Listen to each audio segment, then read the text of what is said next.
Hulk, তুমি গুন্ডা সেজে পাড়া গুন্ডার দলে ঢুকবা, তারপর পাড়া গুন্ডাকে ধরে আনবা। জি স্যার, আমি পাড়া গুন্ডাকে আমি ধরে আনবো। এই পাড়ারা, তোর সর্দারের কাছে আমাকে নিয়ে চল। ওকে, চল। পাড়া ভাই, আমি আপনার দলে ঢুকতে চাই। তোর কি যোগ্যতা আছে? আমি ডাকাত ধরতে পারি। কি বললি? তোর বাসা কোথায়? থানায়। হালকা, তুই ধরা খেয়ে গেলি। এই আমার লোকজন হালকাকে ধর। হালকা, তোকে আর কেউ বাঁচাতে পারবে না।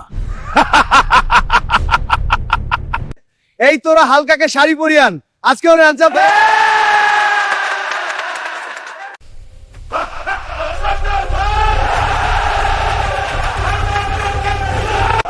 এরকম ভিডিও পেতে সবাই লাইক সাবস্ক্রাইব করো।